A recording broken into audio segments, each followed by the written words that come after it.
You know. Hey, what's going on? I'm Brandon Bain. And I'm Dan Foulds, and this is Rubbin' and Grubbin', where we talk about racing and eating. Hey, we are so glad you're here. If you are so inclined, please like this video, share this experience with your friends. We are on Facebook Live, and we also, after a couple days, our producer and the brains behind the camera, Lawrence Bennett, will put this up onto YouTube. And now he's doing Twitter as well. So this is your show. It's here. We're here for you and for Coach's Corner, of course. So thanks for being here. Big. There's a lot going on right now. And there's some things we're not going to get into because it's out of our lane. Right. But I'm thinking that we ought to all just calm down. Yeah, I mean, at the end of the day, when you look at it, man, we're all Americans. So we're all Americans. We have something in common. It's just building the base off of that and going forward, man. So. Yeah. I tell you, I am super, super proud of Savannah's mayor. Oh, yeah. Savannah's mayor got out in front of a problem, and Mr. Mayor, I'm going to tell you straight up, I'm Dan Foulds, and I'm damn proud of you. Yeah. You did a great job.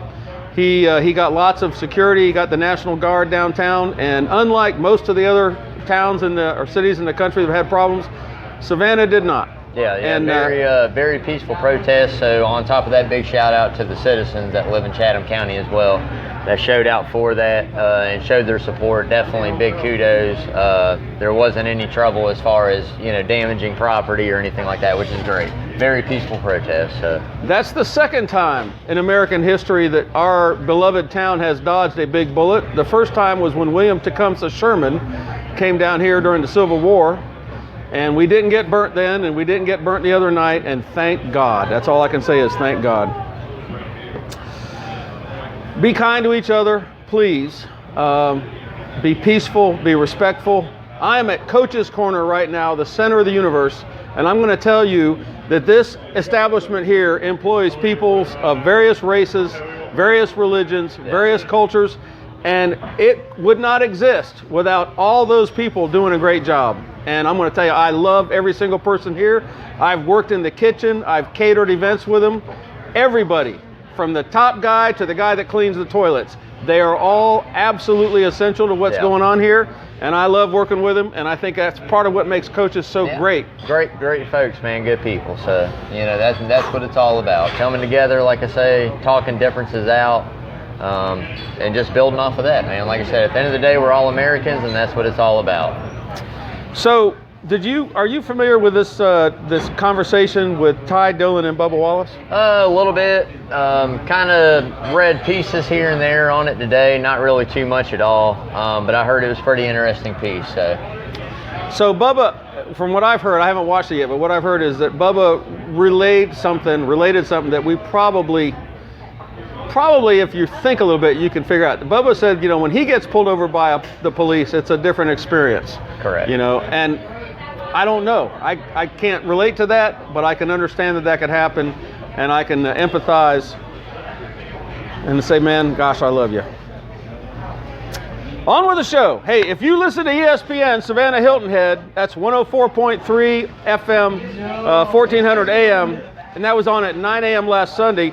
You heard Big, me, and PJ Zuko on this new NASCAR show on ESPN. It's called Green, White, Checkered. PJ, thanks for teaming up with us. We had a blast. Yeah, it was definitely a cool experience, man. Awesome. It's going to be coming on, like I say, every Sunday, 9 o'clock to 9:30, 104.3, 1400 AM. Pretty sure. Yep, 1400 AM. Sure you can also catch the live stream of their station on their website, so definitely check it out if you're into this. We kind of got a little bit more time to go into each depth of each subject that we got into, which is really nice. So very cool show, awesome experience, man. Can't wait to see what the future holds for us, man. I'm stoked. It was tremendous fun, but here's the thing. So the premise of this Facebook Live show was that I'm a guy who wants to learn more about NASCAR, and Brandon Bain, Big, is the expert. And for 3 years, I've been asking him questions, and he's been schooling me. And so that's how we started doing this. Not that I was ever going to be really knowing much about NASCAR. And so we had PJ on for 3 Wide last week, and he says, come on, you guys both be on there. So now I'm actually on the radio, on ESPN radio, with this guy that really knows about NASCAR, and with another guy that really knows about NASCAR, and I'm like, what the hell do I say? Yeah.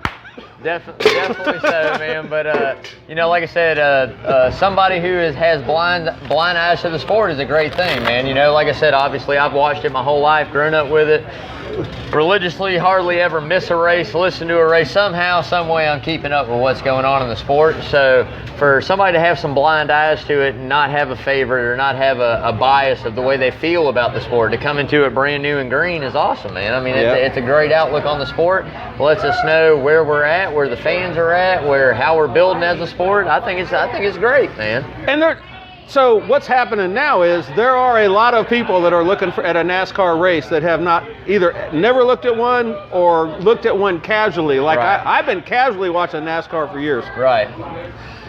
There's a lot of people that probably don't know much more than I do about NASCAR. Correct. So that's kind of why we're doing this. If you're a casual NASCAR fan and you want to get more involved in it, well, be part of our journey, because I ask him questions, I'll be asking PJ questions, and we'll learn more. And by the way, it's like anything else. It's like any relationship in your life. The more you put into it, the more you get out to it. Right, Jeannie? My wife is here tonight, and I'm so glad she's here. And I'll tell you, the more you put into your relationship, the more you get out of it. So, PJ, super knowledgeable. This kid is like 25 years old. He grew up in State College, Pennsylvania, which was where my first EMS flying gig was. Right. So I actually know where he's from, and we have that in common. He was 4 years old when I was there, by the way. NASCAR news. Our own Oglethorpe Speedway was set to open for fans on June 12th, and that's been put on hold. And that's a shame, because we were going to go out there and do a Facebook Live out there. We're getting there. Hopefully it'll be sooner rather than later. We'll keep you updated. Please support your local track. Yeah, definitely. NASCAR has released a new schedule through mid-August. There's a lot of back-to-back double headers, which means a lot of good racing, right? Yes, sir. They should be on track with the season if everything goes well. Yeah. Here's big news. NASCAR is going back to the Nashville Superspeedway. Yeah. What do you think? Announced today. I think it's pretty cool. Nashville, like I said, it's been a while since they raced there.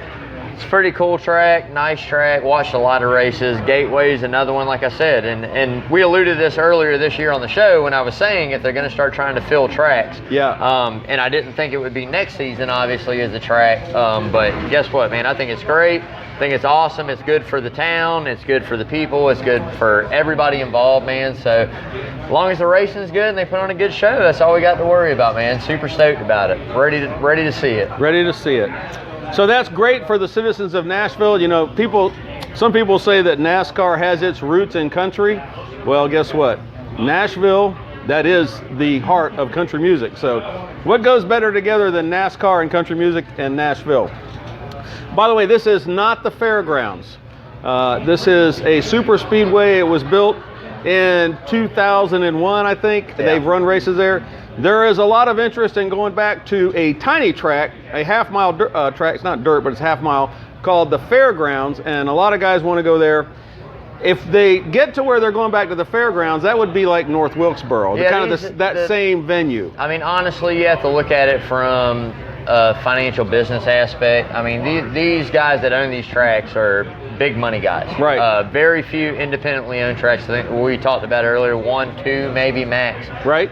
Don't know the exact number, but so you have to look at it. It's not only about one, having the money to be able to draw the sport into your event. That's kind of like if we say the Dallas Cowboys and the Washington Redskins on Thanksgiving Day are going to come down here and play in Memorial Stadium.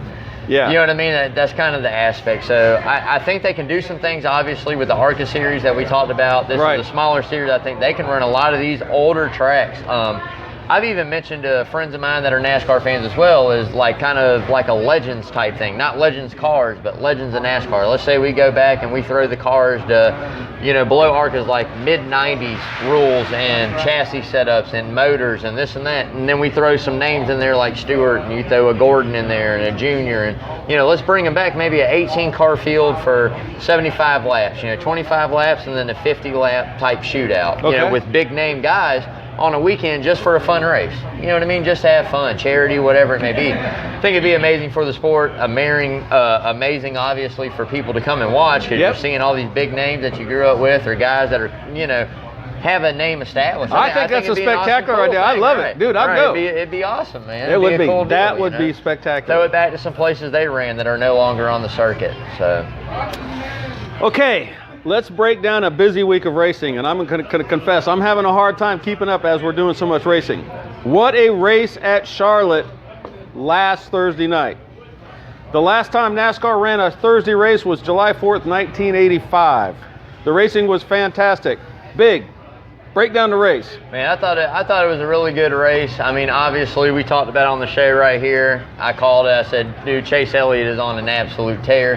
Yep. The man is on fire. I mean, he had that long run car, man. I mean, you saw how track position there again means a lot on those 1.5 mile tracks. And if you do not have the track position, you don't have the clean air. Even if you have fresher tires, it takes 20, 30 laps if you have that setup to catch the guy that's got the clean air. So I think it was a big key of just understanding, okay, this is where we're at on true 1.5 miles. Now we're getting ready to go to another 1.5 miles. We'll get to that, but I thought it was an awesome race, man. Good to see NASCAR. I'm glad they got it in. You know, I'd obviously love to see my boy win the race. I mean, you know, I called him, man. The dude's on fire, dude. He's on fire. Awesome. Lawrence put a remark in here. Joe Gibbs racing drivers that are not named Hamlin seem to be struggling. I mean, it's just, this is how it goes in this sport, man. We don't have a draft. We don't have where you go and get to pluck talent here and there. It's very few. When you sign a contract with a driver, obviously of the caliber that we have in the sport now, this guy's going to be a career. Whether it's 5 years, 7 years, 8 years, he's going to be that same guy in that seat. Right. Whereas in basketball, football, baseball, we go out, we see these young kids coming up, and we go, hey, guess what, man? We're going to take you, and we're going to put you right on the team. You're going to start. You're going to play. Not how it works. You obviously have developmental farm type stuff in the lower series of motorsports in NASCAR. Right. But you don't just get to sit there and pick whatever you want. You have to go out and get this guy. You know, give him a reason to come over to your team. And what you're seeing now is just the young talent, the young guys coming out. Gibbs Motorsports, like I said, it's a manufacturer every year. If you go back and you look, 2017 or 18 when Harvick won his, Ford dominated there. You know, it was him, Busch, Truex, you know, two Toyotas and a Ford. Right. Then you look at last year, and Toyota won a lot of races again last year. Ford, pretty good. Penske, Fords. All right, now finally, Chevrolet's caught up. Now it's Chevy's year. We give Chevy a little bit more leeway in certain things, or whether it be a developmental issue on the body or whatever it may be, NASCAR says, hey, we're going to cut you loose this much more, bring the competition this much closer together. And there again, it goes back to your engineers, your R&D, the technological department you have as a car owner to go, okay, now that we're in these guidelines, what can we do with it? Where can we go? And obviously, Chevy showed out this year. They've got their stuff together. They're lined up, ready to go, on fire. I think they had 3 Chevrolets right there this past race at Bristol this weekend in the top 10, man. And one obviously was going for a race win, and you know, but we'll get to that. But anyways, man, on fire. I don't think Gibbs is struggling. I think Hamlin has played his cards right, played what he's dealt. Obviously didn't get a couple finishes that he should have. I think we say that Toyota's struggling, but we're forgetting that Martin Truex dominated there for a while in a couple races this year. Just didn't get the win, but he led a lot of laps. So what that tells me is the equipment is good. We're just not quite all there together to make those changes needed necessary to get the wins. This is a sport that you fight extremely hard for a win every week, dude. Every week. I'm starting to pick up on that. And we're this close. So, you know, when you have somebody that, you know, if you run a 4.3 and they want a 4.31, they're that close. You know, one step and they got you. So that's what you got to watch out for. It's fun to watch. Oh, it is, dude. It's amazing. So, as an old guy, I love tradition. And I'm going to tell you, I think it's spectacular that the siren at the Dawsonville pool room woke up everyone in town that wasn't actually watching the race that an Elliott had won. The pool room is located on 9 Bill Elliott Street. That's Awesome Bill from Dawsonville, right? They blow the siren when an Elliott wins the race. That's it. You guys are spectacular. Yeah, we awesome. loved it. Awesome tradition there again in NASCAR, man. Like I said, my Uncle King is a huge Bill Elliott fan.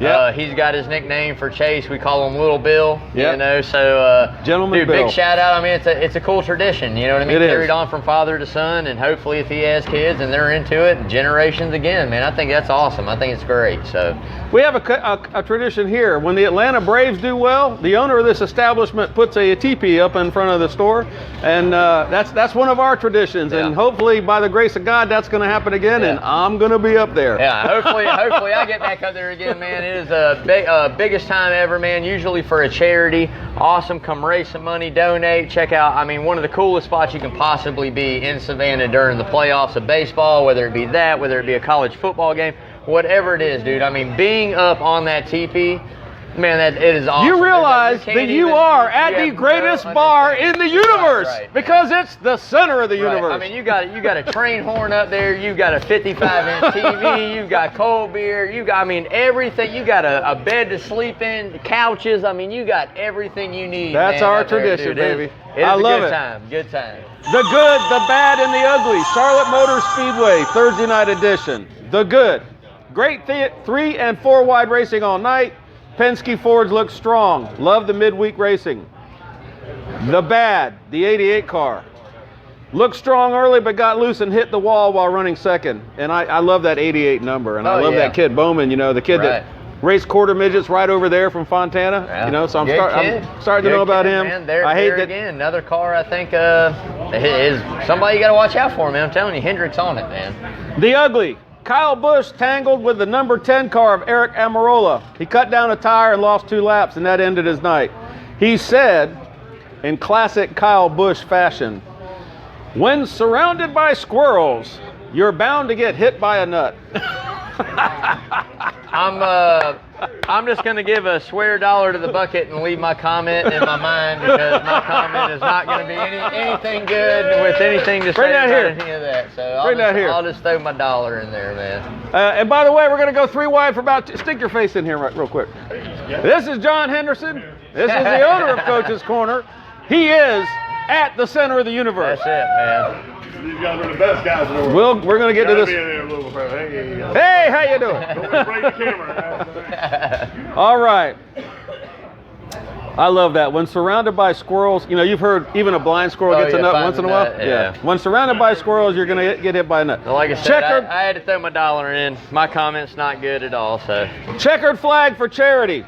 Chase Elliott in the number 9 car wins Charlotte. So that's another $9 to the Ronald McDonald House. I just threw a 20 in there, so I'm good for a couple more words. Our total so far this year is $538 for the Ronald McDonald House. Yeah. Right here in Savannah, Georgia at Memorial Hospital. Hey guys, listen, if you want to be part of this, drop by, drop us some money. Go ahead. That's it, man. Nickels, dimes, 10s, pennies, 1s, 20s, 50s, 100s, doesn't matter. You guys come on down, donate anything that you possibly can to this charity. All stays local, all the good cause. I mean, like I said, man, it's a feel-good moment. If you're having a bad day or you're having a great day, you want somebody else, thank you very much, guys.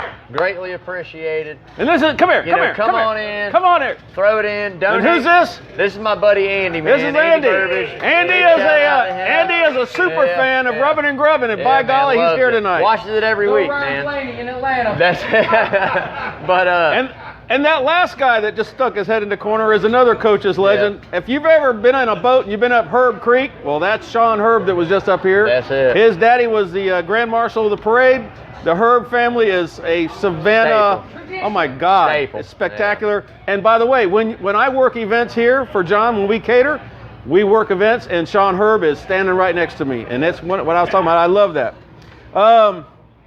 Wow. I'm getting ahead of myself. So we're up to $538. We're going to do that. And what is Ronald McDonald House all about? I mean, supporting families, in need, whether you got a sick child, obviously not able to afford the hotel rooms, the travel, this, that. They're going to come in, help you out, make sure you're close to your child, with your child, obviously in the most devastating time of need. I mean, just such a huge, good charity put on by John and Adele here to help support that local charity, man. Coaches does amazing things. So like I say all the time, show love to them, come out, buy some food, some cold drinks. Also at the same time, come out, donate some money, get your feel good for the day, go home a happy man or happy lady, man. That's what it's all about. So this guy in this picture, this is Danny Merritt. He's a personal friend of mine. He co-founded Nine Line Apparel with his brother. He's running for Congress right now. And he got on Facebook a while back and he said, hey, I'm at the Ronald McDonald House and they're doing this challenge and I'm here and we're going to give them $100. And my wife and I got in the car and went over there and did it. That is just one little thing. This guy is spectacular. He's fantastic. He is running for Congress in Georgia's 1st District. And if you can't tell, I'm a supporter. I think everybody in this store is a supporter. Yep. And, if you don't like the way things are going in Washington, D.C., vote for better, vote different, vote veteran, vote for Danny Merritt. And tomorrow night, there's a fundraiser for him right here at the center of the universe, Coach's Corner in Thunderbolt, Georgia. We'll be here tomorrow night at 5:30. You can come out and you can ask him a question. If you're like, why are you better than anybody else? Come and talk to him. Yeah. Danny Merritt, I love you. All right. Come on, dude! Ryan Blaney, 3rd place, trying to take a swig out of his water bottle after doing a post-race interview. He was trying to go through his masks like this. He claimed that it was a joke, but Lawrence knows better. I'm not sure that it was.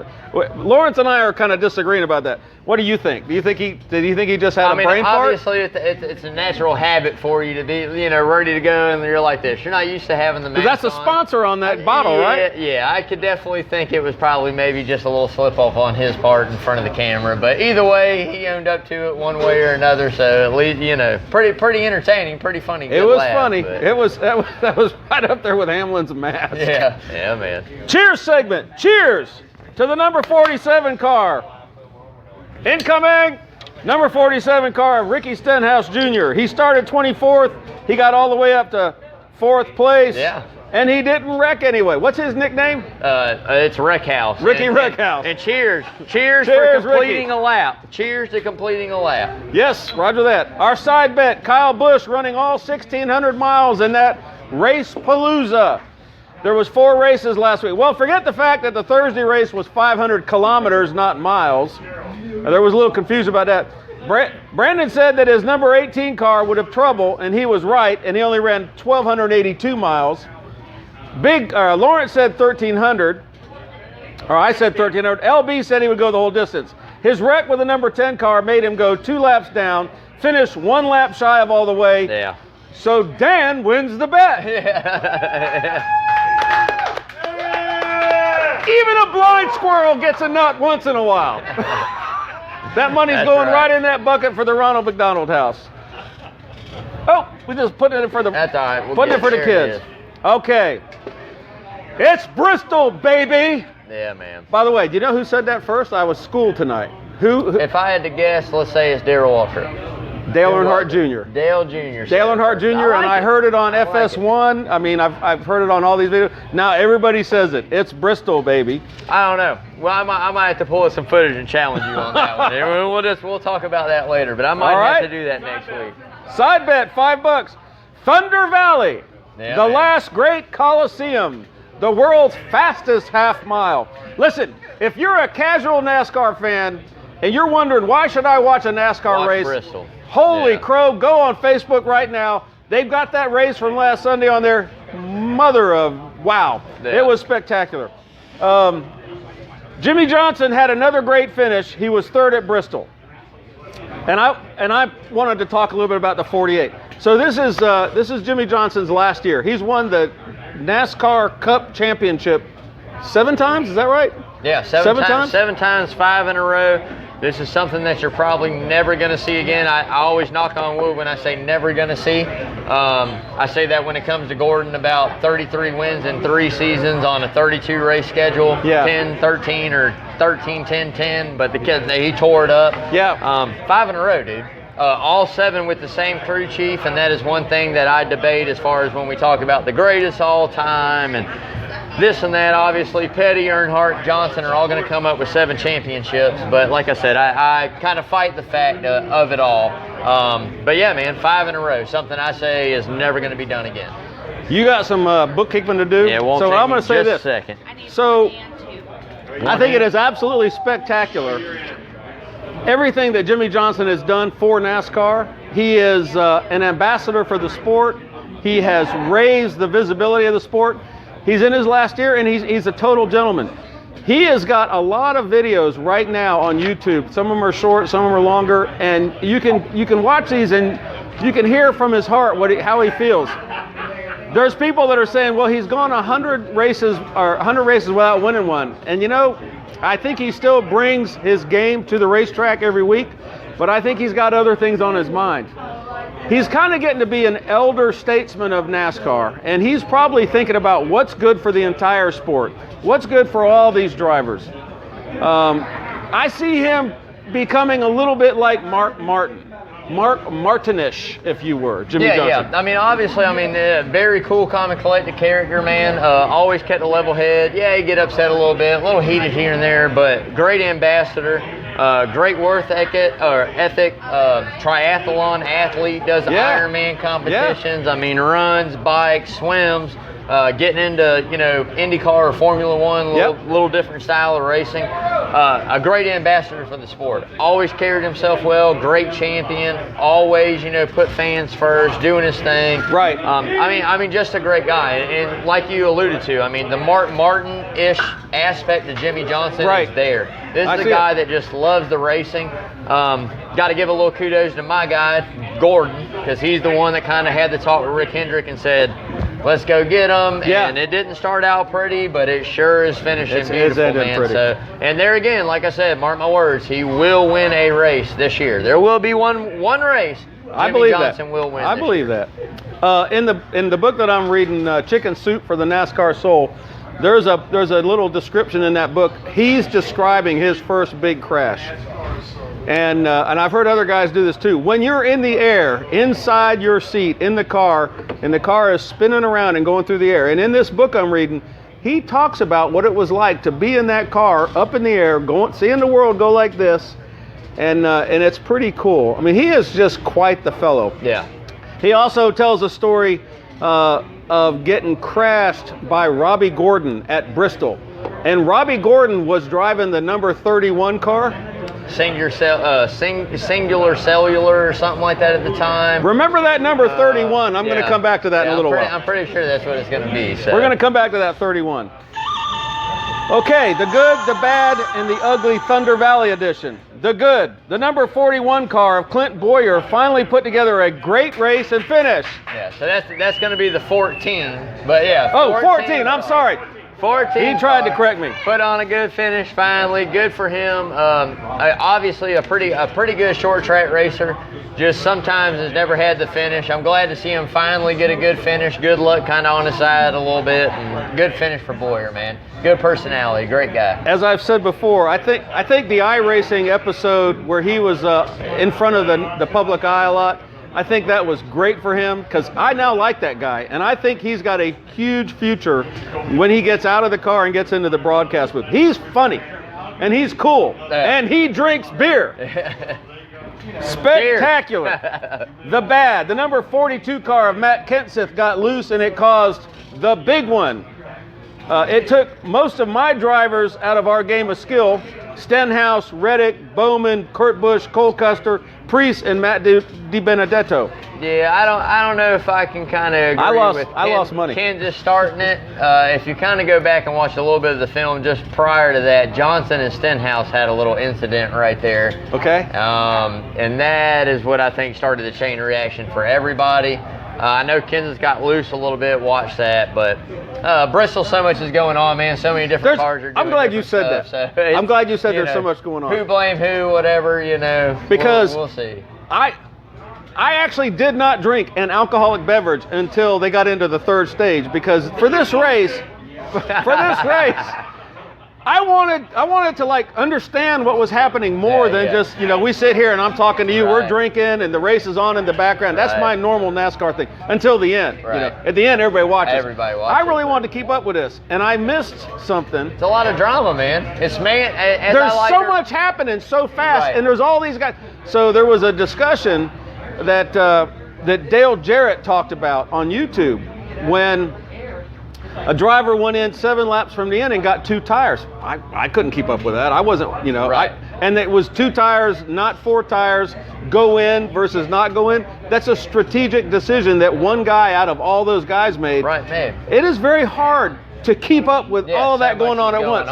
Yeah, I mean, it's like I say, I call it man drama. It's kind of like the aspect of your favorite college team or your favorite NFL team, and here we are in the third quarter, and 2 minutes going into the fourth, and you're down 10, and you score that touchdown, and then you come back and you stop them on D, and then you fumble. It's the man drama. We love the man drama. Like, let's see, this guy just stopped short. Oh, this guy's getting ready to take 4. Oh, this guy stayed out. It's the man drama, man. It's like, let's see how this is going to play out.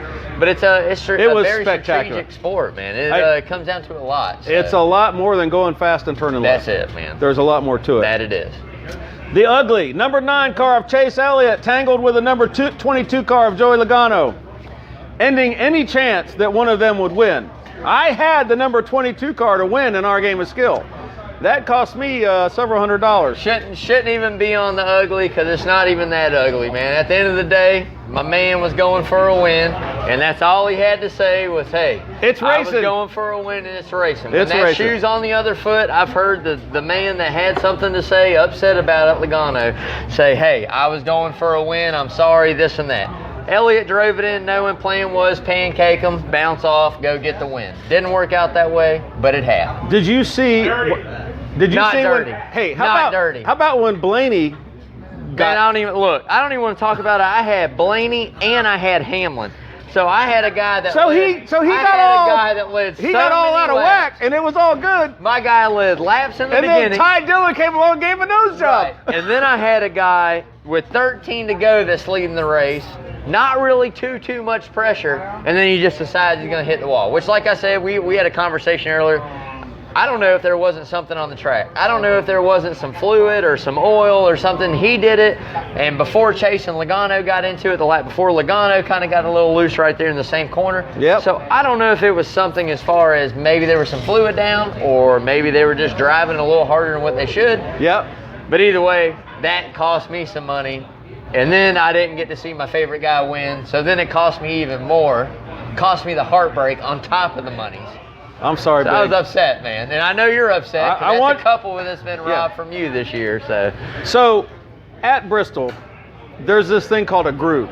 Oh, yeah. Right? Well, there's a couple. A groove or a line? There's a couple, yeah. And if you were watching the race, they talked about it. So there's the groove down on the inside. And then I remember that the announcers, Gordon and Mike Joy, were talking about, like, they will develop an outer groove, right, and then that'll go away. Right. And that actually happened. Yeah. It got to where they could run on the outside, right, and then that wasn't working so good for them. And that is something that they didn't have for years at Bristol.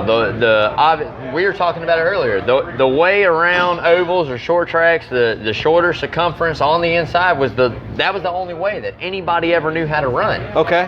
So that's where you would set your car up. That's where you would do all this. And then it started developing where, like, hey, we can go on the outside of Bristol and carry more momentum out of the corner and get these runs down the straightaway than we can carrying the momentum in. And it's just all about balance and how you set your car. Hamlin did it for a while, was running inside, and I was telling Lindsay, I'm like, go outside, man, we got to stop it, go outside. And, Logano would get a run, or whoever was in second would get a run and get beside him on the inside, but that momentum off, he'd pull. And I'm like, as long as we can do that, as long as we keep gaining a little bit right there, we got it. Yep. Now, obviously, we didn't have it, but it's just, multiple groove racetracks. Some racetracks are still one lane. We're getting ready to go to Martinsville.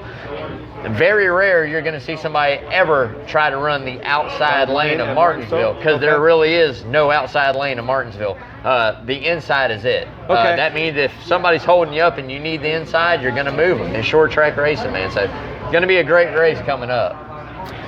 Checkered flag for charity again, because we had 2 races since our last show. So Brad Kay in the number 2 car wins Bristol. He was in the right place at the right time. And man, he was in the right place at the right time. Yeah, he was. He boom, fell boom, right. boom. He fell Shoot, right there he into goes. it, man. And so that's another $2 bucks to Ronald McDonald. That's not good enough for us. We're going to plus this up to $20. So now we're up to $5.58. We're a quarter of the way through the season. Yeah, we're on track to raise $2,000 for our favorite charity. Come on, dude. Seeing Bristol empty hurt my heart. yeah, I think it hurts everybody's heart a little bit. Obviously, that's a NASCAR fan. Last great Coliseum. I mean, this was the hottest ticket in NASCAR for so many years. Yep. Not particularly the spring race, but the Saturday night summer race. Yep. I mean, this was the hottest ticket in NASCAR. This is a 160,000 person, arena or stadium or That's track. a lot of people. Right, that's a whole lot of people. That's a whole lot of people. There used to be a waiting list for like almost 2 years to get a ticket to go to this race with 160,000 seats. We have Wow. college stadiums, NFL stadiums that don't even hold close to that. 70, 80. Right, something like that, I mean, I know obviously Michigan's got a huge one. Ohio State holds 100,000+. Georgia's very close to 100,000. I think last year with the Notre Dame game, they made some extra seats and got over that 100,000. And there's been a football game at Bristol. Oh, yes, there has. It was it don't matter. Virginia. It was Virginia Tech and Out of Blacksburg. Virginia Tech and somebody else played in there. Okay. Last year, year before that. So yeah, I mean, it does all kinds of different stuff, and that's what I love about the sport. Is not only are we here racing and we have these cars, now we're diversitizing as far as these tracks go and go. Hey, you can have events. Atlanta's held the Nopi National Car Shows for quite a few years. A lot of tracks do these other events, big charity events, classic car shows. Some have drag strips on the outside of them. So they're understanding like, hey, a NASCAR race a year does really great for the economy locally and for us. Right. But let's get this going. Let's get some more stuff Let's get some around going. here, So I think it's awesome, man. So friends, if you happen to hear some background noise, background conversation, it's because we're coming to you live from Coach's Corner in Thunderbolt, Georgia, the center of the universe. This is actually an operating restaurant right now. Yeah. There are people here right It now. is. Some of these people came here to watch our show. Now they're having conversations. We would love for you to come and join us and watch our show. We would also love for you, if you have a question about anything going on with NASCAR, go ahead and post it in a comment, either on Facebook, or if you see this on YouTube or on Twitter, you can drop a comment and ask a question. You could say, why does that guy, anyway. You can ask any question you want. We'll do our darndest to answer it. Get ready for it, yeah. Cheers segment. Another one. NASCAR is going to open tracks across the United States for graduating high school seniors. Now, these are the kids that didn't get to walk across the stage, right? Imagine you're a high school senior and you get in a car and drive around a real life no shit NASCAR track. Man, that is spectacular. Well, as I dropped the 20, baby. As one of my uncles always says, second grade was the 3 hardest years of my life. So cheers to that. I mean, that is just spectacular. They got to go around the track and celebrate NASCAR style. Listen, I've said it before, I'm going to say it again. You don't got to go any farther than NASCAR to touch the heart and soul of the United States of America. Yeah. These dudes are doing this stuff right, and you can tell it is in their heart, from the top guy in that organization to the guy sweeping the floor. God bless America, and God bless NASCAR. The one thing that I love about it is it's one of the only sports that has a prayer. Before we take the green flag, before we start our game, it has a prayer. God bless. Every Sunday, every Saturday, every race, there is a prayer.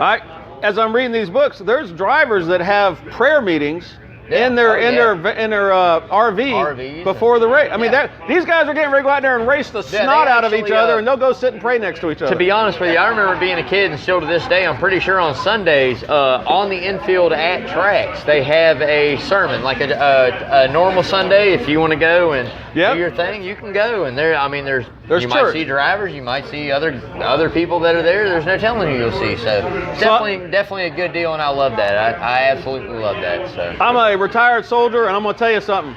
You've probably heard there's no atheist in a foxhole. I'm going to tell you, there's no atheist in a Chinook helicopter because it's 40,000 parts, all supplied by the lowest bidder.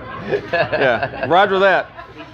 Okay, yesterday was National Bubba Day, so cheers to Bubba Wallace Jr. Yeah, man. You and Richard Petty Motorsports look like y'all are getting it together and showing good speed. You had a great finish at Bristol. I had that car. That was our come-ahead car, so we don't have to pay for our game of skill tonight. That's right. How about them apples? Yeah. Thank you, Bubba. Mailbag question. Will Chase Elliott crumble under the pressure to win Atlanta? No. I don't think there's any pressure to win Atlanta. Why should there be? He didn't win last week. He's not the first multiple winner. I think the pressure is going to be on Keselowski. Okay. What I think you see with Chase Elliott is a young kid that's been doing this, and now here we are in a year that he could have won every single one of these races after we came back. Right. He has put himself in position. Statistical fact, we all know, if you are going to put yourself in position to win, eventually you are going to win. And he's already won Charlotte. So what I have to say, home track, you're always going to feel that. You're always going to want that trophy, always going to want that win. Fold to Honor 500, what a more big race. Here we are. We had, our thing at Charlotte. Now we have this at Atlanta. Fold to Honor, man. These are for all our fallen military. For this is what it's all about. Like we said, that great American sport, right? NASCAR. So this is a kid that is on fire. Some of the best equipment in the sport right now. This kid will not fall or falter. I expect a very good run from Chase Elliott at Atlanta. If not a win, a very, very, very good run. And that's not only a fan. That's just me just spitting the truth, man. He's going to have a good run. Cheers to that. Cheers to that. Looking ahead to racing Southern style at the Foulds of Honor race at the Atlanta Motor Speedway this Sunday. And I love when they go to Atlanta. Oh, I love it, man. Number one, it's full. My name is spelled differently, but I kind of like that. That's right. I've covered this race myself with a Airlife Georgia helicopter in case a guy was to crash. I've covered this race 2 years in a row. I've been at the infield care center, and I said to the doctor in charge, can I walk over there to the wall and watch cars go by? And I got to walk to a wall where I'm from here to a car going 200 miles an hour. Yeah, man. I mean, if you got the stones, you can go right up to it. I had a great memory from there. One of the years I was there, they had actually 2 pace cars. Not one, but 2. And it got time to start the race. This is on national TV. We're going to start the race. And where are the keys to the pace cars? Right. And I think they were actually trucks that year. Where's the keys? Nobody knows where the keys are. So now there is a, no kidding, frantic search for the keys to these 2 vehicles, which got parked right outside the infield care center.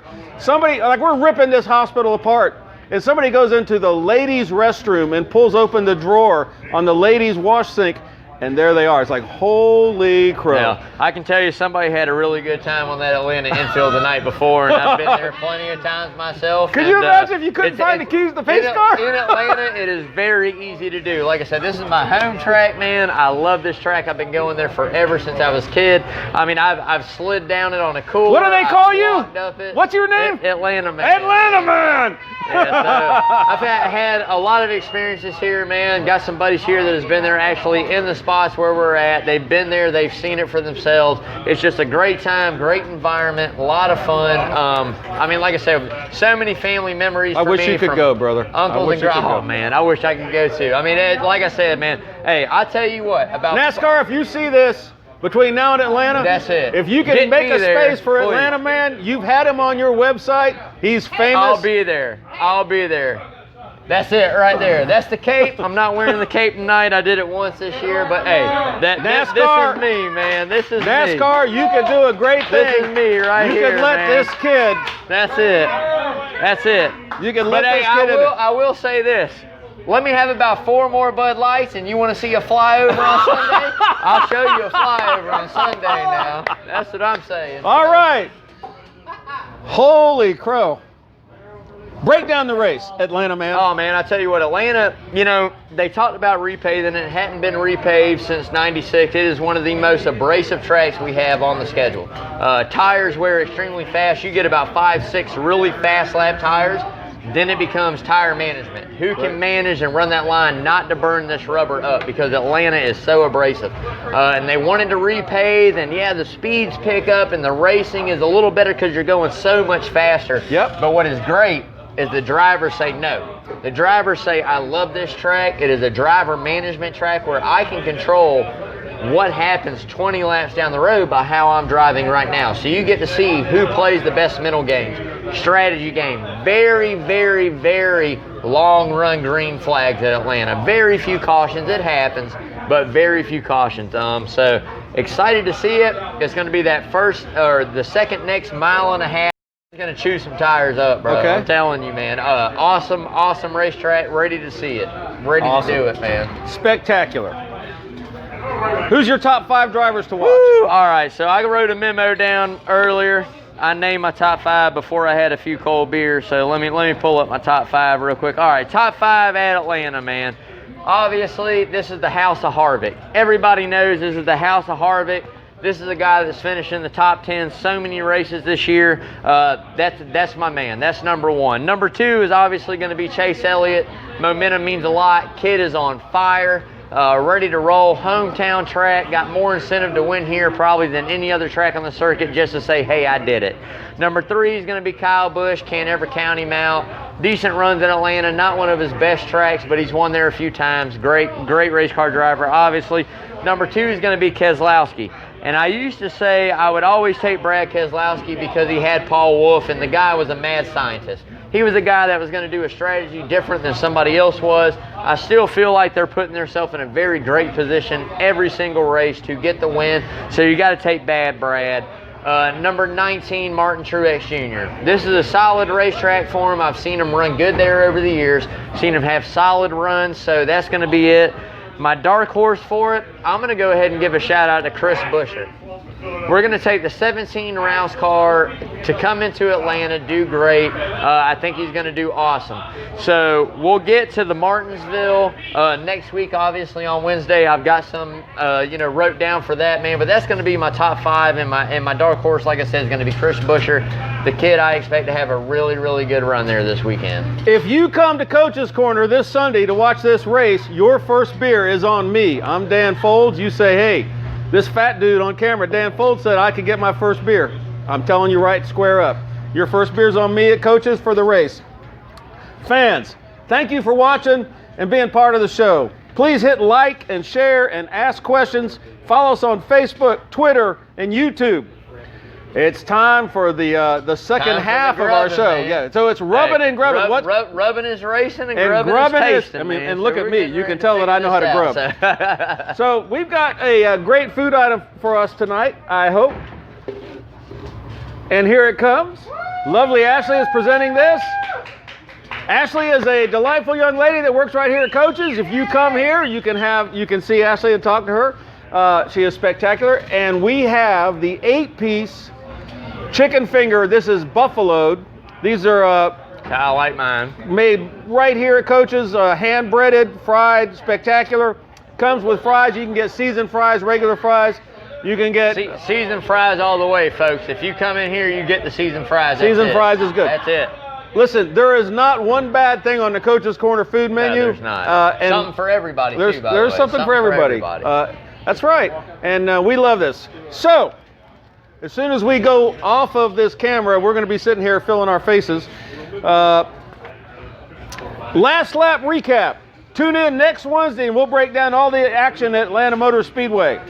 Once again, I want to thank ESPN Savannah Hilton Head 104.3 and 1400 AM radio for tuning into Facebook Live. Be sure to tune into the Green White Checkered this Sunday morning at 9 a.m. Yep. PJ, Brandon, and I will break down the week in NASCAR. PJ, thank you very much, sir, for teaming up with us. Thank you. And because you're teaching me, I'm learning from you. We'd also like to thank the other show on the Coach's Corner Sports Network, the Carl DeMasi Sports Report with Coach Carl DeMasi and the AD Chad Griffin, broadcast live here every Saturday morning at 9 a.m. live on Facebook. Tune in. They do a fantastic job. Yeah, awesome stuff. The coach actually knows his stuff, about awesome sports. I mean, stuff, so this is if you want entertainment, come watch me. If you want knowledge, watch guys that know what they're doing. That's right. Coach Tomasi is about to come up here and do his Wednesday night sports update right here, right after our show. Can they just stay tuned on the live, or is it going to be a different one? I think we can make that happen for him. Are you going to be, Coach? Are you going to be on a different camera? I'm going to try and get it on Facebook, on Coach's Corner Facebook Live. He's going to be awesome. okay. He's gonna be So on the same we're going to channel, log off, and then he'll log back on. Yeah, it's going to be great. Hello, Coach. More thanks to our fan in Coach's Corner, the center of the universe. Hit like and share. We'll see you next week. I'm Dan Foulds. And I'm Brandon Bain. Hey, everybody be safe out there. Stay peaceful. Wash your hands.